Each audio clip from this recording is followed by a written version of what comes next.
Gloria a Dios. Bien, amados, continuamos con el tema, la seguridad de nuestra salvación.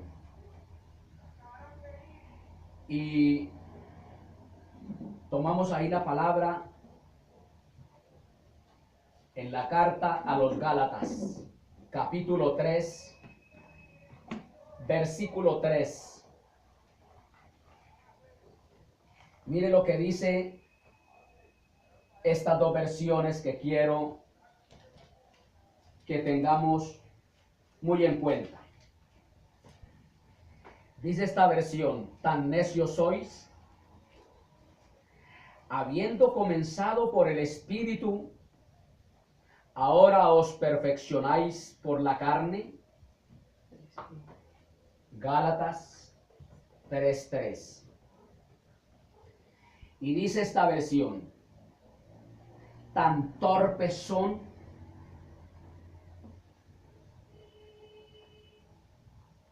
después de haber comenzado con el Espíritu, pretenden ahora perfeccionarse con esfuerzos humanos. Gloria al nombre de Cristo. Esta era la triste realidad de la iglesia de Galacia. La iglesia en Galacia habían comenzado siendo controladas, siendo guiados por el Espíritu Santo. Porque ahí es donde ya vamos a llegar, en donde el consejo del apóstol Pablo a la iglesia de el tiempo de él y a la iglesia del siglo XXI, la verdadera iglesia de Jesucristo, en donde el apóstol Pablo, el Espíritu Santo a través del apóstol Pablo nos da un mandamiento: sed llenos del Espíritu Santo. Y esta palabra ser lleno del Espíritu Santo, en algunos grupos religiosos, la gran mayoría de la iglesia llamada evangélica, llamada cristiana, la han torcido, han malinterpretado, han tergiversado el significado de la palabra llenura del Espíritu Santo. Y ahí en cada culto siempre hay un supuesto, entre comillas, mover del Espíritu Santo. Y se habla lenguas, se hablan profecías, lo cual en este sagrado decálogo bíblico, este sagrado texto, no tiene validez alguno.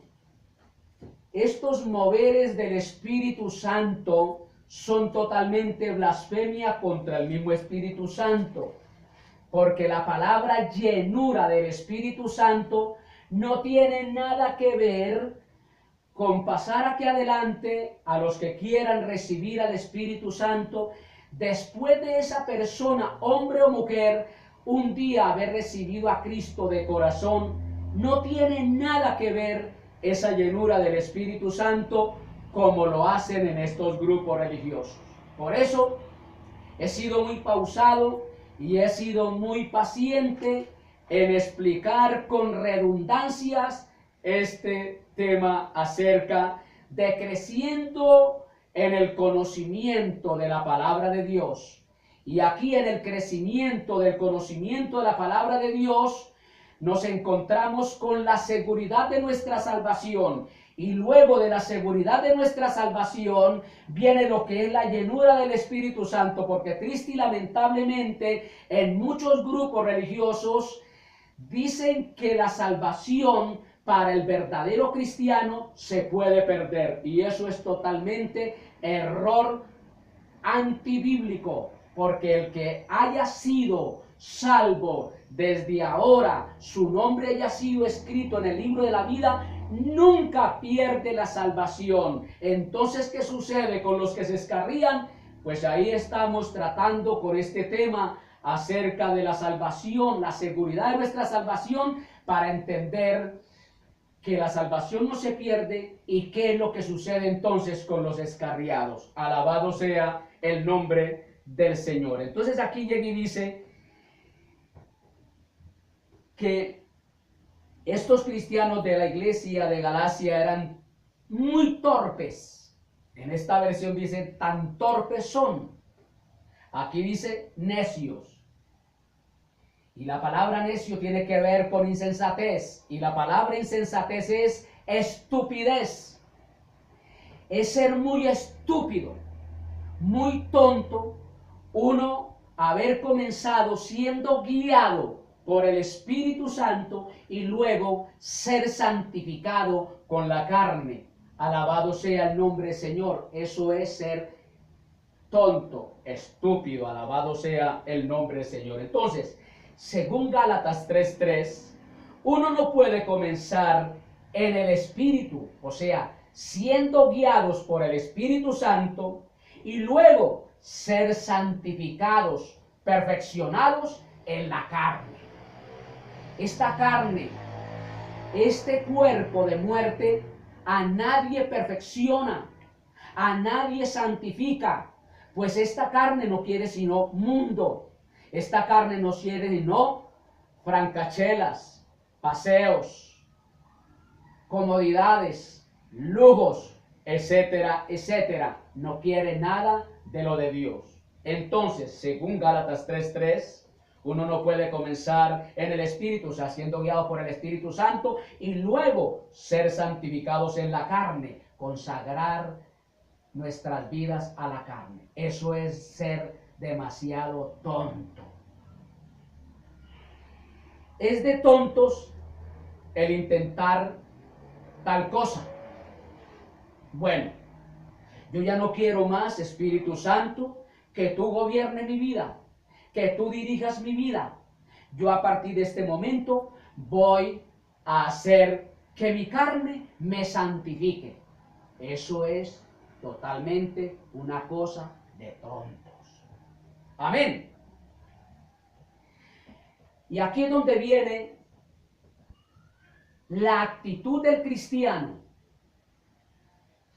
Ya vimos que la salvación para el verdadero cristiano no se pierde. Aunque pecamos. Y otra cosa tremenda, aunque pecamos, el Espíritu Santo todavía no se va del creyente. El Espíritu Santo está en el creyente, aún pequemos. Parece como algo herético, como una herejía, pero lo vamos a mirar textualmente. Porque vienen dos cosas acerca del Espíritu Santo cuando usted como cristiano fiel y verdadero, cuando usted peca. ¿Qué sucede con el Espíritu Santo? Antes de usted pecar, lo primero que sucede en el cristiano es que el Espíritu Santo que está dentro de ese cristiano se apaga. Y la palabra apagar en el original griego tiene un significado muy profundo, lo cual lo vamos a ir despedazando, desmenuzando para que entendamos que es apagar al Espíritu Santo. Y luego tenemos otra cuestión acerca del Espíritu Santo. Como el Espíritu Santo está dentro de nosotros, si usted como cristiano fiel y verdadero peca, el Espíritu Santo se contrista. El uno es apagar antes de usted pecar. Y si usted lo apagó, es porque ya cayó en pecado. Pero antes de apagarlo, el Espíritu Santo se deja sentir de una manera maravillosa. Entonces, cuando ya pecó el cristiano, inmediatamente el Espíritu Santo se contrista. ¿Qué quiere decir la palabra contristar? ¿Será que si se apagó el Espíritu Santo y se contristó el Espíritu Santo, quiere decir que él inmediatamente se vaya del cristiano apenas pecó? No, es un gravísimo error pensar eso, pues porque el Espíritu Santo es el sello que tenemos de Dios en nosotros. Y un sello no se puede quitar de una propiedad. ¿Estamos entendiendo? Amén. Si usted tiene una propiedad, llámese como se llame, y tiene un sello que le garantiza que eso es suyo, nadie puede anular ese sello si usted no hace un traspaso, si usted no hace una transferencia. ¿Estamos entendiendo? Amén. Y en el caso del creyente que es salvo, el día que nosotros recibimos a Cristo como nuestro único y suficiente Salvador, inmediatamente nuestros nombres fueron escritos en el libro de la vida y Dios nos selló con su Santo Espíritu. Y luego del sello nos dio las arras. ¿Qué son las arras? Es la garantía de la propiedad de Dios, la garantía de que un día estaremos allá en la mismísima presencia con Dios. Entonces, hermanos,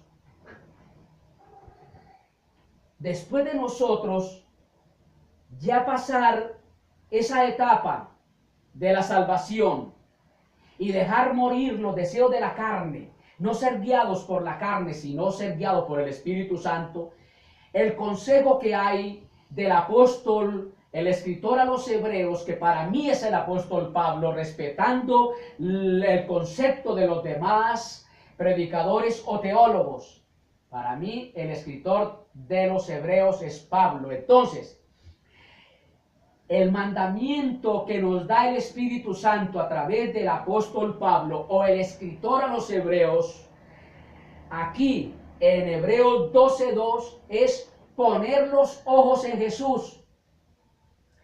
¿Qué quiere decir poner los ojos en Jesús?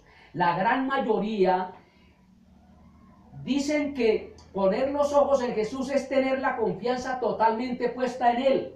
Está bien. Yo tengo que tener mi confianza puesta en el Señor. Amén. Eso es verdad.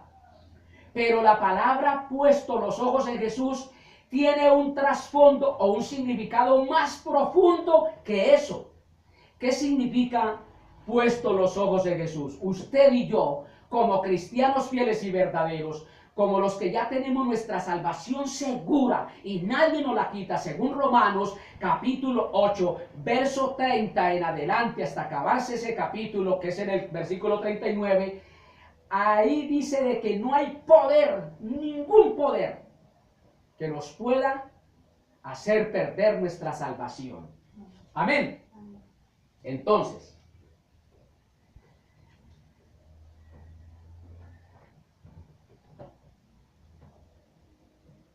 según Hebreos 12:2, puesto los ojos en Jesús.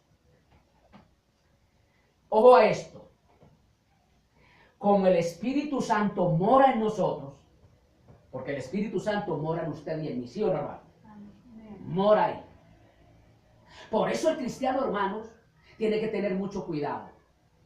Porque más de uno, por ejemplo, los arrianistas, que ellos dicen que la salvación, o sea, salvos siempre salvos. Amén. No importa si pequemos. Pero aquí lo que viene es algo muy tremendo. La salvación no se pierde. Pero el que tiene la verdadera salvación, la salvación que es en Cristo Jesús, dice la palabra que no peca. Pero peca. ¿Qué quiere decir no peca? No es practicante al pecado. Amén. No ama el pecado. No desea el pecado. Ningún verdadero fiel cristiano ama ni desea el pecado. Amén. Entonces, según los arrianistas y según otros grupos religiosos del siglo XXI, como nosotros tenemos la salvación ya segura, entonces ¿qué? Pequemos sin importar. ¿Qué le hace? Y más de uno llega y dicen, que más adelante lo vamos a ver bien explicadito. Pues yo ya pequé. Dios sabe que ya pequé. Allá el Señor que hace conmigo. Amén. Eso es una manera tonta, estúpida de hablar. Porque el verdadero cristiano no desea pecar. Y cuando el verdadero cristiano peca, se contrista él mismo. Él mismo se contrista. Se siente mal. Se siente incómodo. Por eso, hijitos míos, estas cosas os escribo, el consejo de la palabra. Este consejo se los doy para que no pequen. Aquí están los mandamientos, estatutos, decretos y ordenanzas que yo he establecido en mi palabra para que no pequen. Pero, como sí pecan, porque todavía están en este cuerpo de muerte, abogado tienen para conmigo, a Jesucristo el justo. Hijitos míos, dijo Juan, estas cosas os escribo para que no pequéis. Pero si alguno hubiere pecado, abogado tenemos, él se incluyó ahí. Abogado tenemos para con el Padre, a Jesucristo el justo. Amén. Entonces, como el Espíritu Santo mora en nosotros, por eso es que el cristiano tiene que saber caminar. Si usted es consciente, hermano del alma, por favor, hermano que me alcanza a escuchar, si usted es consciente de que es hijo de Dios y que el Espíritu Santo mora en usted, está dentro de usted,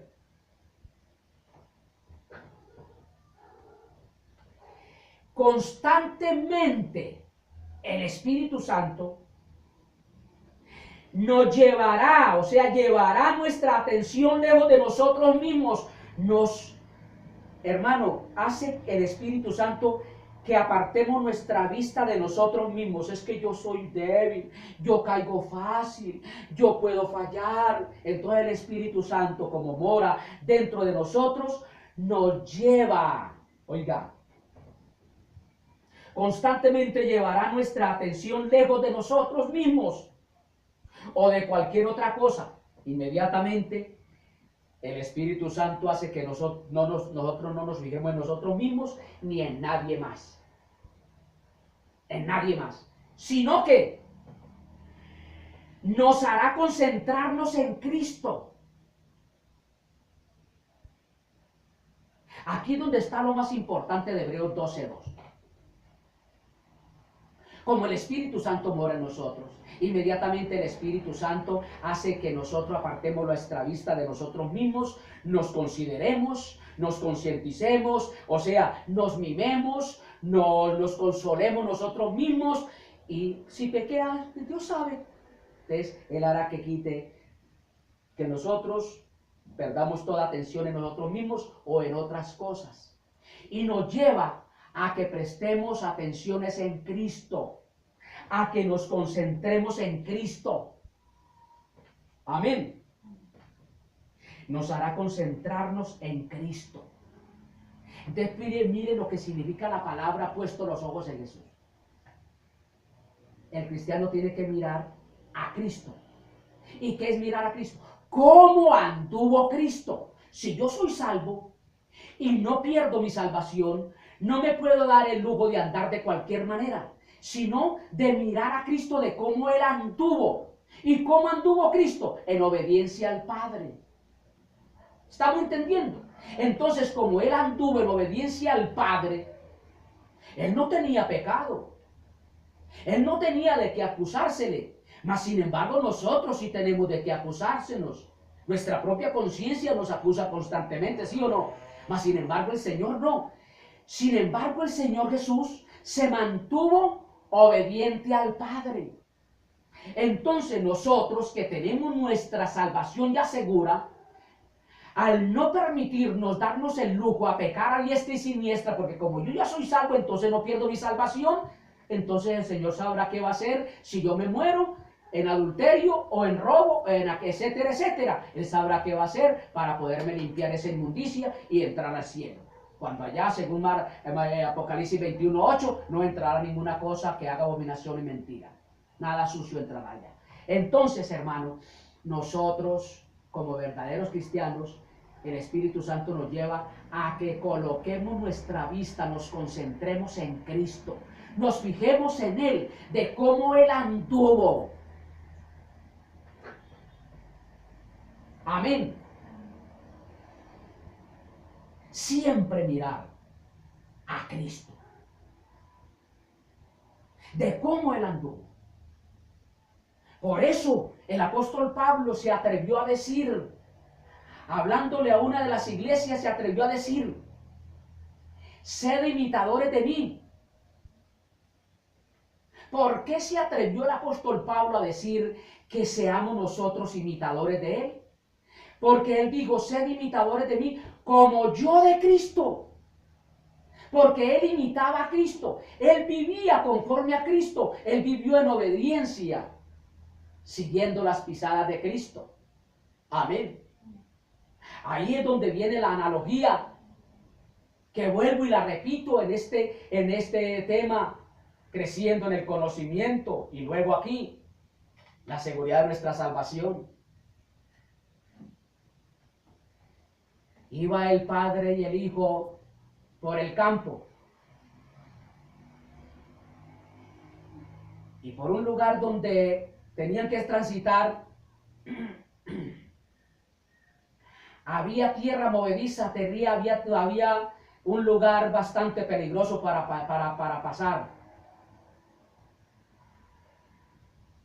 Entonces el padre le dijo al hijo, al niño de unos escasos años, 7, 8 años: mijo, mire bien cómo camina. Y el niño llegó y le dijo: no, papá, mire usted cómo camina, porque yo estoy poniendo mis pies en tus huellas. Si nosotros queremos caminar rectamente delante de Dios, pongamos nuestras pisadas en las pisadas de Cristo. Andemos como Él anduvo, en obediencia, en santidad, en pureza. Alabado sea el nombre de Cristo. ¿Estamos entendiendo? Que es puesto los ojos en Jesús. Uno no experimenta la alegría y la paz de la seguridad de la salvación mirando hacia uno mismo o hacia algo o hacia alguien, sino mirando a Jesús. La seguridad de mi salvación yo la tengo en mi ser, porque no estoy mirando hacia mi persona o hacia alguien, sino que tengo mi mirada puesta es en Jesús. Amén. Pues Él lo dijo muy claro: sin mí nada podéis hacer. Y cambio, si yo confío en mí mismo, me puedo perder. Si confío en otros, me puedo perder. Maldito el varón que confía en otros, dice la palabra. Alabado sea el nombre del Señor. Jeremías 17:5. Amén. Entonces, uno no experimenta la alegría y la paz de la seguridad de nuestra salvación mirando hacia uno mismo o hacia algo o hacia alguien, sino mirando a Jesús. Si usted quiere estar seguro de su salvación, esté siempre mirando a Cristo, como Él anduvo. Y si usted está andando como Él anduvo, diga: estoy viviendo en esa santidad, en esa obediencia. Estoy viviendo mi salvación, que según Cristo Jesús. Pues según Juan 3, 14 y 15, mire lo que dice. Juan 3, 14 y 15, Juan Evangelio.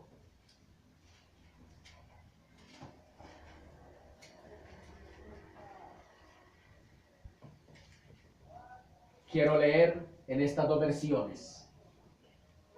Juan capítulo 3, Evangelio, verso 14 y 15. Dice la palabra: y como Moisés levantó la serpiente en el desierto, así es necesario que el Hijo del Hombre sea levantado. ¿Por qué era necesario que el Hijo del Hombre, o sea Jesús, fuese levantado en la cruz, para que todo aquel que en él creyere no se pierda, sino que tenga vida eterna. Si usted tiene los ojos colocados en Jesús, usted no perderá la salvación. Si usted en realidad lo recibió en aquel día cuando pasó al frente, lo recibió de corazón, con sinceridad, no porque alguien lo llevó por impulsos humanos, por emociones humanas, sino que fue llevado por un corazón contrito y humillado y recibió a Cristo en su corazón de verdad, inmediatamente su nombre es escrito en el libro de la vida. Y Dios, al escribir el nombre suyo en el libro de la vida, Él no se equivoca. Y no es de los que Él está escribiendo y luego borrando. Se escarrió un hijo de Él que le recibió un día de verdad, de corazón, y luego inmediatamente el Señor le borra ese nombre allá. Entonces quiere decir de que Dios no es un Dios perfecto, porque si Él escribió ese nombre y esa persona se ha de perder, entonces ¿para qué lo escribió? Amén, ¿estamos entendiendo? Entonces mire lo que dice. Como Moisés, aleluya, levantó la serpiente en el desierto, así es necesario que el Hijo del Hombre sea levantado. Amén. Viene lo que es la explicación de este acontecimiento de Números, donde hubo un momento en que el pueblo de Israel se rebeló contra Dios, y Dios como castigo levantó serpientes ardientes en el desierto, y cuando cogían a esos desobedientes los mordían y se morían. Partían de una vez. Entonces el pueblo habló con Moisés desesperado a que interviniera Dios, y Dios le dijo: levanta una serpiente de bronce. Y todo aquel que mire esa serpiente de bronce será sano. Luego al tiempo, un rey destruyó esa serpiente, la tuvo que fundir, porque el pueblo la había levantado, la había tomado como idolatría.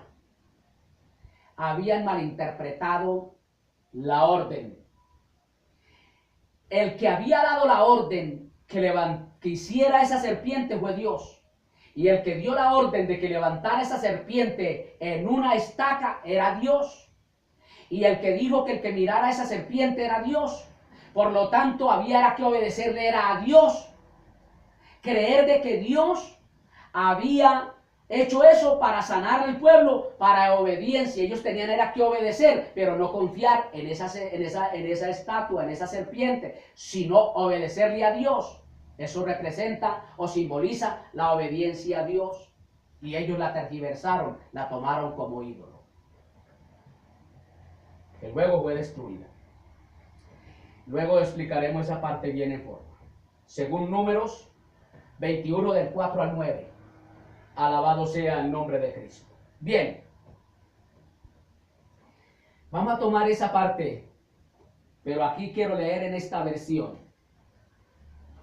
Como levantó Moisés la serpiente en el desierto, así también tiene que ser levantado el Hijo del Hombre, para que todo el que crea en él tenga vida eterna. Mira, amados, si usted, ojo con esto, vuelvo y lo repito, que valga la redundancia, si usted recibió vida eterna, es vida eterna, por lo tanto no se pierde. Si usted recibió vida eterna, es eterno. Y más de uno dicen que se pierde la salvación. Si usted recibió vida eterna, es eterno. Entonces, ¿por qué la va a perder? Amén. No tiene por qué perderla. Entonces, ¿qué sucede cuando peca? Usted no puede esperar el día del culto. Usted cuando pecó, por eso dijo muy clarito, primera de Juan 1:9, hijitos míos, estas cosas os escribo para que no pequéis, pero si alguno hubiere pecado, abogado tenemos para con el Padre. Amén, amén. Amén. Amén. Entonces, ¿qué hay que hacer? El creyente pecó. Sabemos que los pecados de la gran mayoría de los hijos de Dios no son pecados escandalosos. ¿Cuáles son los pecados comunes del pueblo de Dios? Pensamientos, hablar desaforadamente. Amén. Miradas, deseos. Ese es el pecado común del verdadero Hijo de Dios. Pero entonces no se puede quedar ahí. Hay que ir inmediatamente a Dios a través de ese abogado. Amén. Amén. Ojo bien con esto. Mire lo que dice Números 21. Y luego explicamos acerca de Cristo, porque esta analogía se tiene que explicar. Este pasaje de Números, analógicamente en Cristo, se tiene que explicar. Números capítulo 21.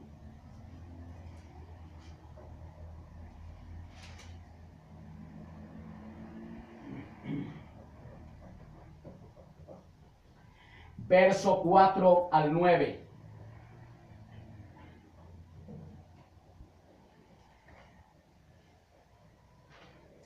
Sigo eso, hermanos, ahora digo 24. Números capítulo 21, no, verso 4 al 9.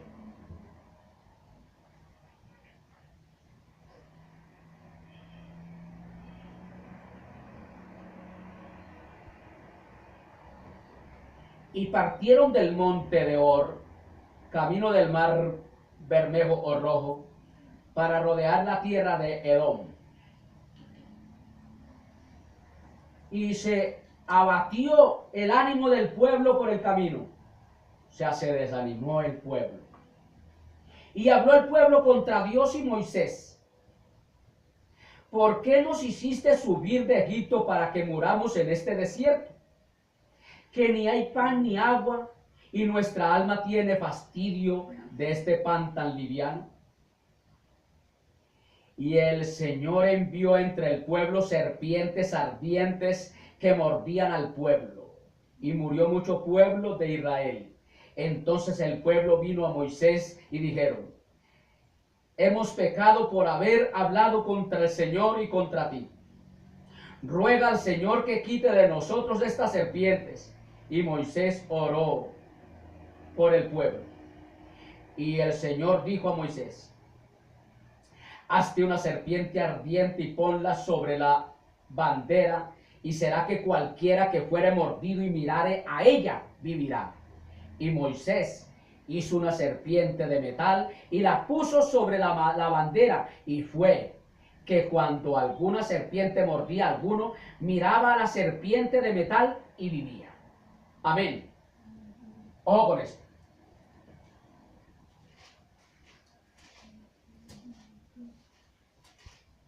El apóstol Juan tomó esta historia terrible y espantosa del pueblo de Israel para aplicarlo simbólicamente a Cristo. Cristo representa simbólicamente esa serpiente en el desierto. Amén. El veneno de las serpientes mataban al pueblo.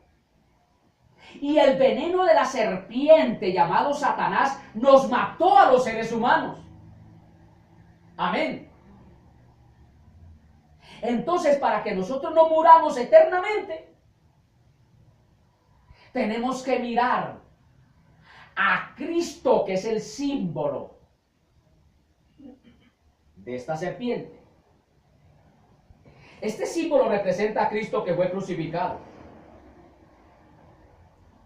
Todo el que a Él mire en fe tendrá la dádiva de la vida eterna.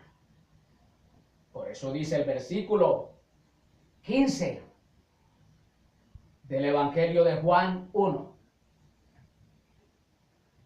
Para que todo aquel que en Él mirare tenga vida eterna. Amén. El problema del pueblo de Israel, güey, que se centró en ese ídolo, en ese monumento. Y ellos inmediatamente se les entró rebeldía en su corazón y dejaron de confiar en Dios y pusieron su fe, su confianza fue en ese objeto. Entonces luego más adelante, uno de los reyes de Israel tuvo que coger a esa serpiente y destruirla, desaparecerla del pueblo, porque el pueblo se estaba descaminando de la presencia de Dios. Esto representa que nosotros tenemos que dejar de andar en la antigua manera de vivir para vivir en la nueva vida que Cristo nos ha dado, siempre puesto los ojos en Jesús. ¿Estamos entendiendo? Amén. Al nombre de Cristo sea todo honor y toda gloria.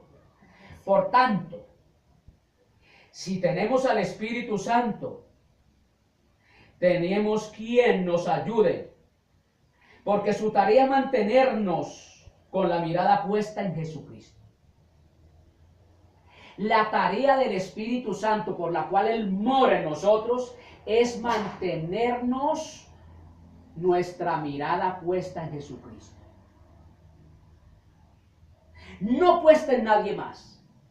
En el momento cuando estaba el apóstol Pablo ministrando, se levantaron lo que él llama los superapóstoles. Se levantaron grandes grupos en medio de la iglesia, líderes, los cuales querían que el apóstol Pablo coaccionaran al pueblo para sacarles plata. Y el apóstol Pablo tuvo que pararse firme.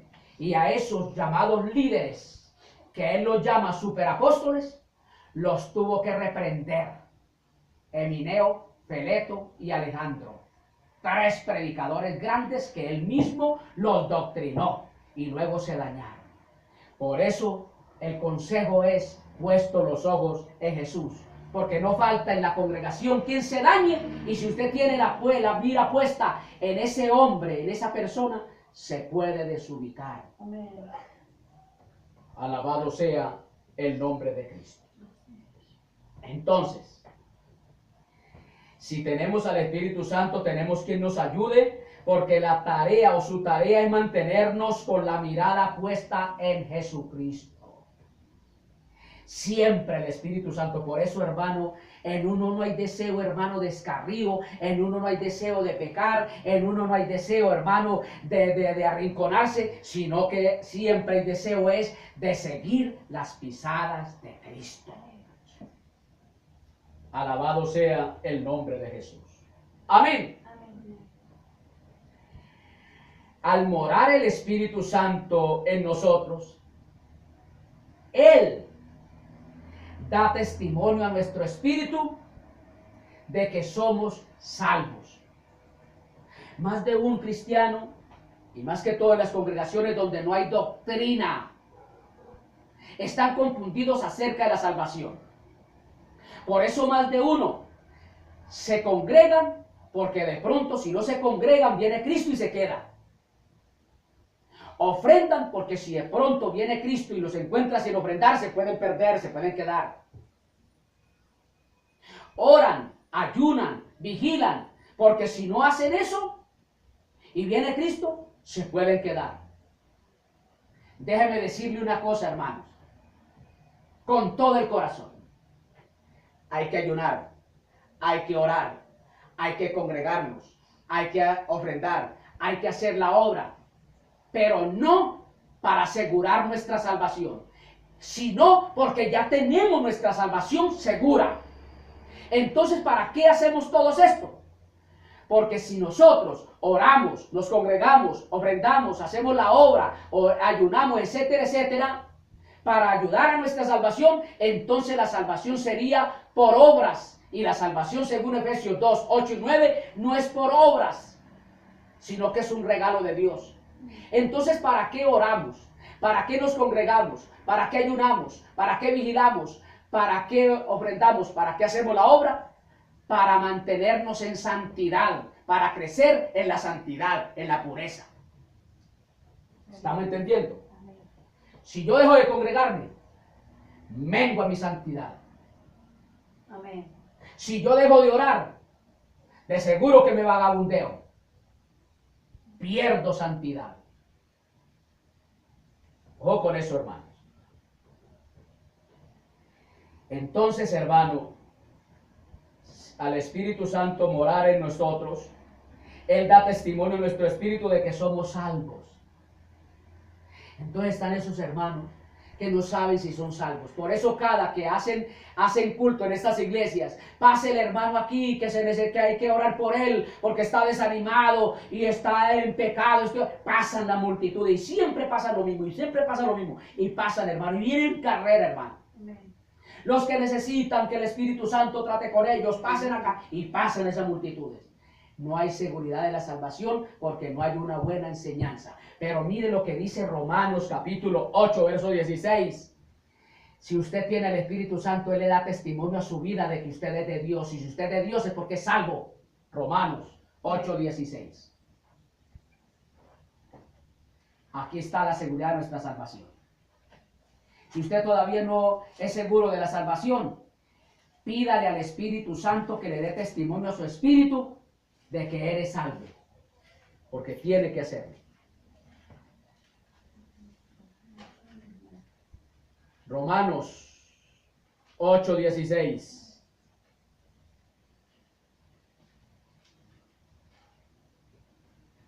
¿Qué dice allá esa versión, hermanos? El Espíritu mismo da testimonio a nuestro espíritu de que somos hijos de Dios. Amén. Amén. ¿Cómo dice? El Espíritu mismo da testimonio a nuestro espíritu de que somos hijos de Dios. ¿Qué espíritu hay ahí? ¿Con E mayúscula o E minúscula? Mayúscula, ¿cierto? El Espíritu Santo. El Espíritu Santo da testimonio a nuestro espíritu de que somos hijos de Dios. Mire lo que dice esta versión. El mismo Espíritu nos asegura a nuestro espíritu que somos hijos de Dios. Mire, hermano. El mismo Espíritu nos asegura a nuestro espíritu que somos hijos de Dios. Mire. Usted se siente incómodo, no está segura de su salvación, dígale a Dios que el Espíritu Santo le dé testimonio, le asegure a su espíritu de que usted es de Dios. Y ya usted no puede estar andando, vea, comiéndose las uñas. Voy a ayunar porque no soy salvo, porque no estoy seguro de mi salvación. Voy a ayunar, voy a orar porque no estoy seguro de mi salvación. Voy a pasar al frente para que oren por mi vida porque no estoy segura de mi salvación. Voy a ofrendar porque de pronto esto me va a perjudicar para mi salvación.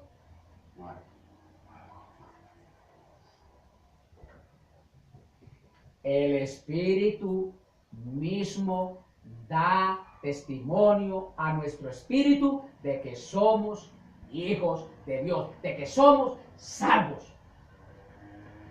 Amén. ¿Y quién lo dice? ¿Lo dice una organización o lo dice la palabra? La palabra. ¿Le creemos a lo que dicen las organizaciones, los ministros, que la salvación se pierde, o le creemos a la palabra? Yo le creo a la palabra. No le creo a lo que digan esos ministros que mi salvación se pierde. Gloria al Señor. Porque si yo en algún momento llego a pecar, no lo quiera Dios, pecado de pronto escandaloso, Dios nos guarde, Dios nos guarde. Dios nos guarde. Preferible que nos coja la electricidad y una vez partamos la eternidad que caer en esas cosas. Pero si algún día llegara a fallar, a pecar, estoy seguro que mi salvación no se pierde. Porque Dios de una u otra manera hará algo. Porque luego vamos a mirar la reprimenda del Hijo de Dios que peca deliberadamente. Mira, hermano, la salvación no se pierde. Pero tenga en cuenta dos cosas. Dios al pecador lo castiga, pero al cristiano, al hijo de él, lo disciplina. Es muy distinto castigo a disciplina. Dios al pecador, al que no se ha convertido a él, lo castiga. ¿Cómo? Si no acepta a Cristo, no recibe a Cristo, con el fuego eterno. Y al cristiano, si cayó en pecado, lo disciplina. Lo hace pasar, hermano, por un momento tortuoso, de tal manera, hermano, que mejor le fuera no haber nacido. Porque ahí dice muy clarito, el que pecare deliberadamente tendrá doble retribución. Porque hay cristianos fieles y verdaderos, o sea, verdaderamente cristianos, que son salvos, pero que son rebeldes, que son desobedientes, que pecan deliberadamente, o sea, premeditadamente. A esos, ¿qué les puede suceder? Una disciplina terrible de parte de Dios. Luego entraremos a esa parte.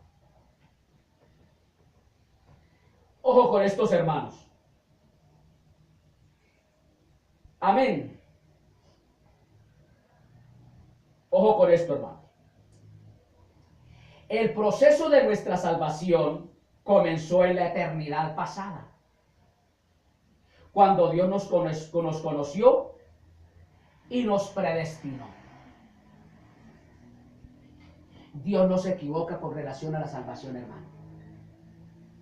Dios a usted, si en realidad usted es salvo, usted es salva, Dios te salvó desde antes de que usted naciera.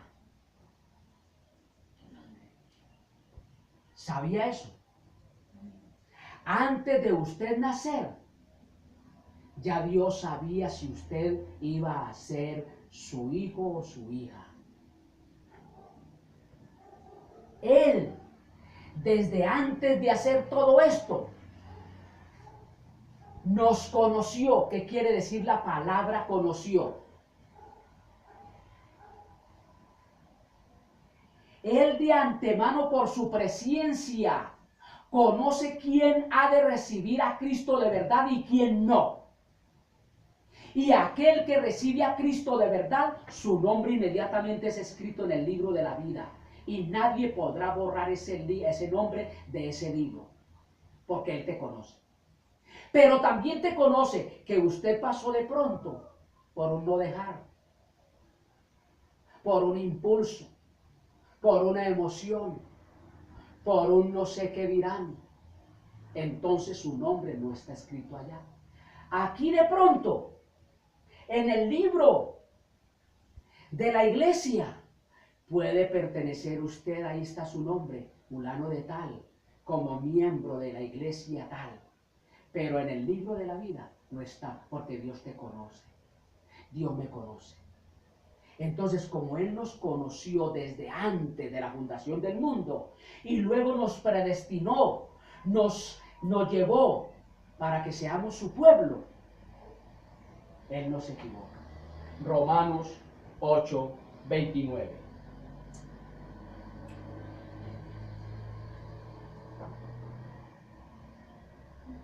Mire, quiero que me lean ese versículo, hermana, de hacer el favor. Romanos 8. Porque a los que antes conoció, también los predestinó para que fuesen hechos conformes a la imagen de su Hijo, para que sea el primogénito entre muchos hermanos. Oiga bien, hermanos, mire qué tan tremendo. Pero mire cómo despedaza esta versión, este versículo.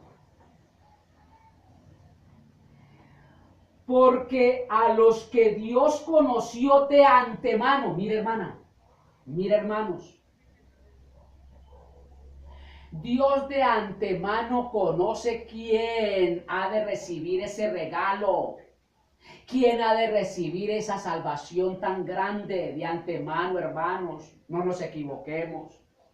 Por lo tanto, como Dios nos conoce de antemano, ¿quién hemos de recibir a Cristo? Esa salvación no se pierde. Amén. Usted mire lo que sigue diciendo. Porque a los que Dios conoció de antemano, también los predestinó a ser transformados según la imagen de su Hijo. O sea, nos transformó de la imagen del mal, de la imagen del pecado, de la imagen que teníamos de Satanás, porque Satanás con su pecado nos transfiguró, nos cambió, nos degeneró, nos corrompió. Entonces Dios nos transformó a la imagen de Jesús. O sea, inmediatamente, como Él nos conoció, nos conoce de antemano, que le hemos de recibir de corazón a Jesús, entonces Él nos transformó, Dios el Padre nos transformó a la imagen de Jesús. Somos iguales a Jesús, santos, puros, obedientes a Dios. Nos transformó a la imagen de su Hijo. ¿Para qué? Para que Él sea el primogénito entre muchos hermanos. Al nombre de Cristo sea todo honor y toda gloria. Entonces, el proceso de nuestra salvación comenzó en la eternidad pasada, cuando Dios nos conoció y predestinó. Y continúa en la eternidad futura con nuestra glorificación. Mire, ¿sabe cuándo termina el proceso de nuestra salvación? El proceso empezó desde antes de crearnos y termina en la glorificación. ¿Cuál es glorificación? Cuando este cuerpo vea. Todavía nosotros no somos glorificados, por eso pecamos. Por eso pecamos, hermano. No hay justo que haga el bien y no peque. No hay uno solo, dice el libro de Romanos, según el Espíritu Santo a través de Pablo. ¿Por qué pecamos? Porque esta carne todavía no ha sido glorificada. Entonces, el proceso de nuestra salvación empezó antes de la eternidad, desde antes de crearnos. Y se terminará, continuará esa salvación y se terminará en nuestra glorificación. Cuando vea, ya este cuerpo reciba cuerpo de gloria. ¿Y cuándo recibimos cuerpo de gloria? En el momento cuando Cristo venga y nos espere en las nubes. Si hemos muerto y estemos allá en la sepultura, el cuerpo será levantado en cuerpo glorificado, glorioso. Recibimos cuerpo de gloria igual al de Cristo. Y nosotros, si no hemos muerto, será nuestro cuerpo transformado en cuerpo de gloria.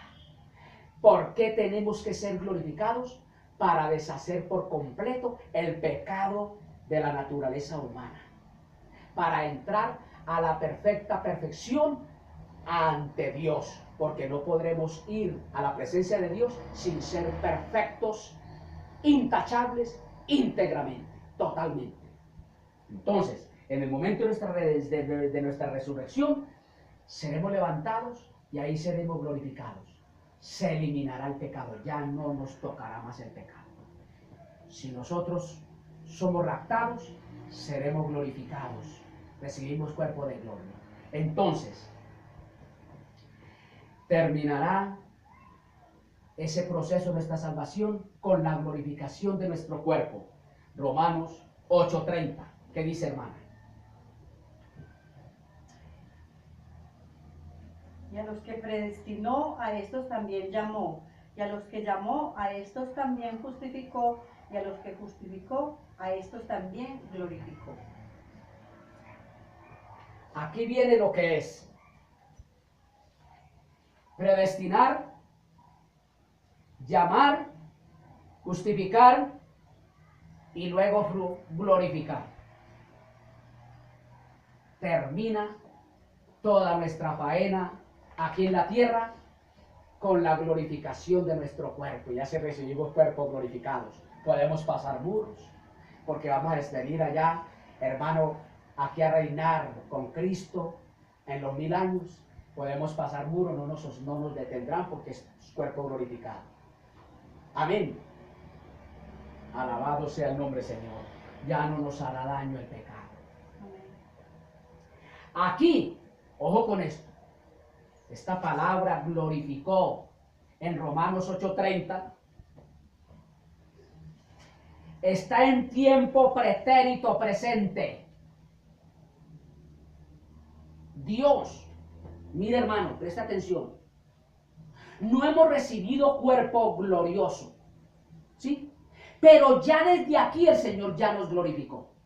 Ya Él nos declaró que estamos glorificados. Tiempo presente. Por eso dice, glorificó, presente.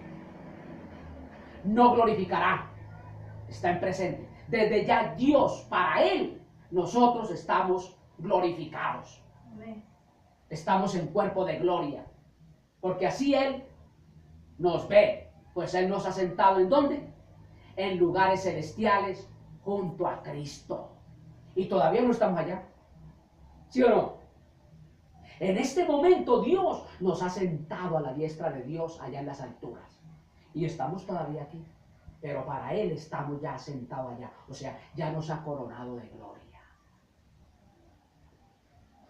Todos los que hemos recibido de verdad a Cristo, ya estamos glorificados en la mente y en el plan de Dios. En la mente y en el plan de Dios ya estamos glorificados.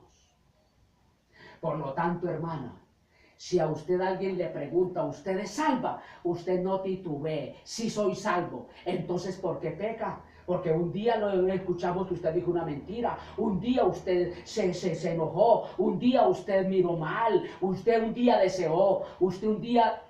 Sí, pero tengo un abogado. Fui a mi padre y confesé mi pecado y ese abogado abogó por mí y Dios me absolvió. Amén. Amén.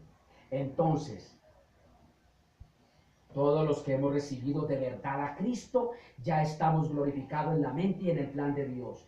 Dios ya nos ha preparado para Él en el plan de Él. ¿Sí estamos entendiendo? Amén. Tremendo, hermanos.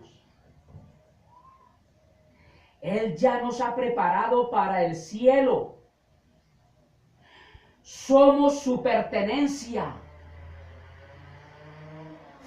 Oiga, hermano, Dios nos ha preparado para el cielo. Somos su pertenencia. ¿Cree usted que Dios iba a conocernos? Oiga bien, hermano, una pregunta. ¿Cree que Dios iba a conocernos, predestinarnos, llamarnos y justificarnos y luego fallar al momento de concluir el trabajo y llevarnos al cielo? Sería absurdo pensar eso, que Dios nos conoció, nos predestinó, nos justificó, nos llamó y luego nos glorificó y luego perdernos. Solamente cabe en la mente de un demente. De ninguna manera sucederá esto. Cuando Dios dice que somos de Él por nacimiento, nada puede cambiar esa realidad. El día que recibimos a Cristo de verdad, hemos nacido de nuevo, pasamos de muerte a vida. Ese es el nuevo nacimiento. Pasamos de muerte a vida y ya nadie nos podrá arrebatar de las manos de Dios porque hemos pasado de muerte a vida. Somos de Dios. Amén. Aleluya. ¿Es posible que alguna vez Él tenga que disciplinarnos? Sí. Pero seguirá siendo nuestro Padre. Venga para acá, Julanito, venga para acá, Julanita. Usted falló en esto y esto, la disciplina es esta. Las consecuencias de esa falla son estas. Nos tendrá que disciplinar, pero seguirá siendo nuestro Padre. ¿Estamos entendiendo? Amén. Aleluya. Pablo culmina las promesas de los versículos 29 y 30 de Romanos 8 con esta pregunta en el versículo 31. Mire la pregunta que el apóstol Pablo hace acerca de que Él nos conoció, predestinó, llamó, justificó y luego nos glorificó. Mire la pregunta que el apóstol Pablo hace. ¿Qué diremos frente a esto?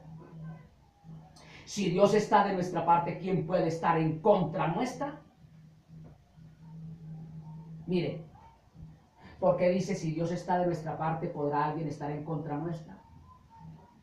Mire, la parte de que Dios está de nuestra parte es esta. Nos conoció, nos predestinó, nos llamó, nos justificó y nos glorificó. Somos de Él. Amén. ¿Qué diremos frente a esto? Si Dios está de nuestra parte, ¿quién puede estar en contra nuestra? Nadie. Amén. Amén. Aleluya. Esta es una pregunta de mucho peso. Si Dios nos ha hecho sus hijos, ¿quién puede deshacer esa elección? La respuesta es nadie, porque nadie puede dominar a Dios. Si Dios está con usted, hermana, nadie podrá contra usted. Nadie podrá arrebatarla de las manos de Dios. Somos de Dios. Amén. Amén. Aleluya.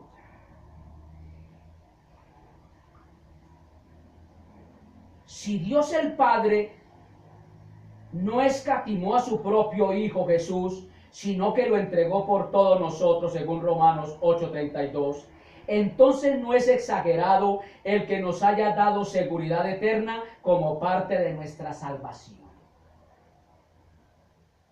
Mire, hermano, Jesús fue entregado por el Padre para pagar el precio por la humanidad. Y yo recibí ese regalo de Dios. Entonces, como yo recibí ese regalo de Dios, estoy seguro por toda la eternidad de que soy de Él. No andemos con la cabeza gacha. Algún día hemos fallado, hemos pecado. No andemos con la cabeza gacha, porque ahí está nuestro intercesor. Jesús en este momento ocupa dos labores en la presencia de Dios: sacerdote y abogado. Por eso usted tiene alguien que está como sacerdote intercediendo por usted y por mí, y como abogado peleando la causa. Padre, yo pagué el precio por él, y él no está confiando en sus propios razonamientos, sino en los méritos de mi propia sangre. Entonces él está como abogado y como sacerdote, peleando, o sea, abogando, intercediendo por tu humana manera de vivir. Su salvación no se pierde. Estemos en pie, démosle gloria a Dios.